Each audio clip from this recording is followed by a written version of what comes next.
안녕하세요. 플러그인 채플 도단전원교회 임한기 목사입니다. 오늘은 화요일이고요. 로마서 11장 11절에서 24절 말씀으로 함께 은혜를 나눕니다. 예수를 믿고 구원받은 사람들을 특별 은총 받은 사람이라 그러고, 또 예수를 믿지 않는 일반적인 사람들 갖다 일반 은총 받은 사람이라고 말을 합니다. 그것은 일반 은총은 하나님께서 우주 만물을 만드시고 공기도 주시고 햇빛도 주시고 이 모든 조건을 맞춰주신 것을 다 같이 누리고 있는 사람들을 일반 은총 받은 사람이다, 이렇게 이야기하고, 구원받아서 구원의 감격이 있는 사람들을 갖다가 특별 은총 받은 사람들이다, 이렇게 이야기를 합니다.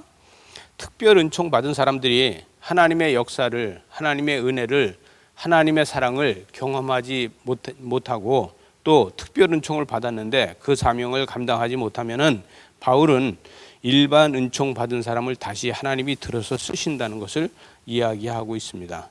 하나님은 실패가 아니다, 이렇게 이야기합니다. 왜냐? 은총, 특별 은총을 받은 사람들이 하나님의 사명을 감당하지 않는다고 해서 하나님이 그것을 실패가 아니라, 그러나 하나님께서는 이방인을 들어서 쓴다는 거예요. 그래서 바울은 뭐랍니까? 나는 이방인의 사도다, 이렇게 이야기하고 있습니다.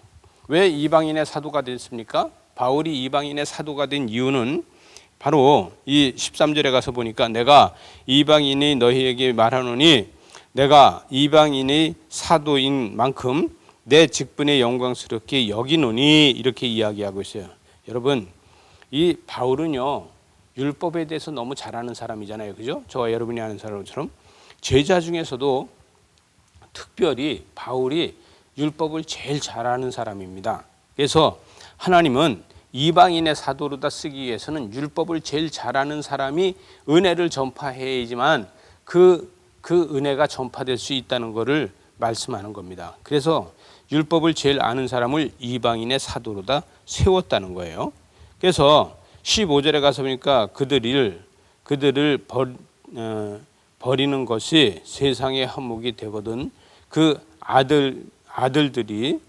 아들들이 것이 죽은 자 가운데서 사는 것이 아니면 무엇이요, 이렇게 이야기하고 있어요. 제사는 처음 익은 곡식 가루를 거룩한 즉 떡덩이도 그러하고 뿌리도 거룩한 즉 가지도 그러하다, 이렇게 이야기했어요. 제가 좀 말을 더듬었는데, 여러분, 하나님의 행하심은, 하나님은 율법이 아닌 아들을 제일 많이 협조하는 거예요. 하나님의 아들의 사명을 협조하는 것이 바로 구원받은 사람들이 하는 것이고 또 은혜 받은 사람들이 하는 거예요. 근데 율법으로 다 되지 않는다는 것을 말하고 있는 거예요. 여러분, 여기서 뭘 얘기하냐면 젖붙임에 대해서 이야기하고 있어요.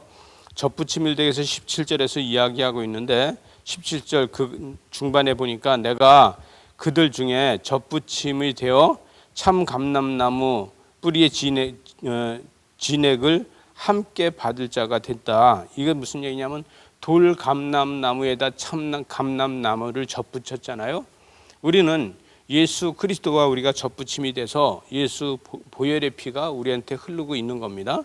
그 결과 우리는 아브라함의 자손이 되고 야곱의 택한 백성이 되었다는 거예요. 여러분, 이삭이 아들을 둘 낳는데 뱃속에 있을 때부터도 하나님께서는 야곱을 택하셨다는 것이죠. 이스라엘 백성은 율법의 아들이고 율법의 자녀가 아니라 하나님의 자녀가 된다는 것을 착각하고 있다는 거예요. 여러분, 저와 여러분이 율법의 자녀가 된다고 그러면 안 되는 것입니다. 우리는 하나님의 자녀가 되어 있어야 되는 것입니다. 이것이 바로 인자라고 하는 거예요. 그래서 이 22절 마지막 쯤에 보게 되면 그 인자가 너희에게 있으리라. 그렇지 않으면 너도 찍히는 바가 된다, 이렇게 이야기하고 있습니다. 하나님의 인자가 우리에게 있지 않으면 우리는 구원이 없다는 것입니다. 그러므로 하나님의 인자하심과 긍휼하심이 우리를 날마다 시온으로 인도해 가신다는 거예요. 23절에 보니까 그들도 믿지 아니하는데 머무르지 아니하면 젖붙임을 받으리니 이는 그들이 젖붙이실 능력이 하나님께 있다는 거예요. 저와 여러분은 예수 그리스도로 젖붙임이 되어서 하나님의 사명을 감당할 수 있는 저와 여러분입니다. 그래서 젖붙임의 사명은 무엇이냐? 과실을 맺는 거예요. 젖붙임의 사명은 과실을 맺고 열매를 맺어서 그 열매가 풍성해지게 하는데, 그 열매는 병이나 기후나 상관없이 날마다 맺어가는 것입니다. 그래서 24절 하반절에 보니까 사람이 들어야 얼마나 더 자기 감람나무의 젖붙임을 받으랴, 이렇게 이야기하고 있어요. 여러분, 우리는 하나님의 젖붙임으로다가 예수 그리스도가 내 안에 영접돼서 내 안에 들어와 있기 때문에 우리는 과거에 우리가 돌감람나무라고 했다 할지라도 우리는 참 감람나무라고 말하는 거예요.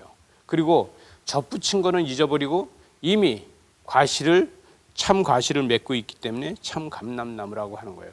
저와 여러분이 날마다 하나님의 과실을 주렁주렁 맺는 이런 삶이 되시길 바랍니다.